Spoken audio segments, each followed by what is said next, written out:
sommes avec Pierre Cognet. Monsieur Cognet, expliquez-nous du coup l'histoire du Douk-Douk. Écoutez, c'est un couteau qui a été inventé par mon grand-père en 1929. Un couteau tout simple qui était voué à la Mélanésie à l'origine parce qu'on faisait beaucoup d'exportations. Et malheureusement, l'article n'a pas marché du tout là-bas. Rapport au personnage qui en fait était un dieu, mais un dieu pas très bien vu par la population régionale. Et donc il a essuyé un refus. Et malgré tout, à l'époque, historiquement, disons, l'Algérie était française, était un département français. Il a essayé de prospecter et ça a démarré plein pot. Et il a vendu des grosses quantités. Et ce couteau était connu aussi de par les Touaregs, de par les caravanes qui faisaient du marché entre le Maghreb et l'Afrique noire.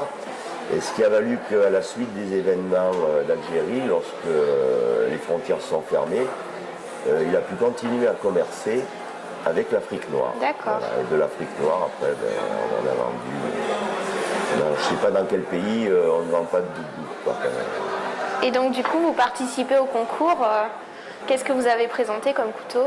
Alors j'ai présenté un tiers, mais qui reste toujours dans la lignée de mon couteau fétiche, du Douk-Douk, si vous voulez. C'est-à-dire, je dirais, c'est un Douk-Douk évolution, quoi. D'accord. Mais bon, avec des matériaux beaucoup plus nobles, comme le damas. Alors ce damas-là, c'est du damas russe, que j'ai ramené d'un voyage en Russie que j'ai fait dernièrement, oui, avec monsieur le maire de Sierre et la confrérie du couteau de Sierre. Nous avions été invités pour faire une animation de montage de couteaux, comme on fait à Coutelia ou lors des salons régionaux. D'accord.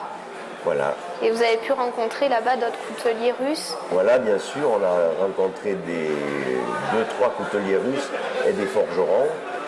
Eux, leur tradition, c'est plutôt le poignard, enfin le couteau à lame fixe, parce qu'en cas d'extrême froid, avec des moufles, ils ne peuvent pas ouvrir un couteau. Alors leur tradition, c'est plutôt du lame fixe, poignard, grand, petit, voilà. Et autrement, la tradition coutelière est présente, comme chez nous à Thiers. D'accord. Et vous exportez du coup quel type de couteau exactement? Bon, notre cheval de bataille, bien évidemment, c'est le Douk-Douk, mais disons que tout dépend des pays. Il y a des pays plus riches, il y a des pays plus pauvres. On exporte, on va dire 81% de Douk-Douk et 20% d'autres modèles dans le tiers. D'accord. C'est la 6e année que vous participez au concours? Non, c'est la première fois. La première fois? Je participe depuis le début au salon et le concours, c'est la première fois parce que je venais de faire les couteaux, ils étaient tout frais. J'ai dit pourquoi pas le présenter au cas où. D'accord, eh bien, c'est super. Merci. C'est moi.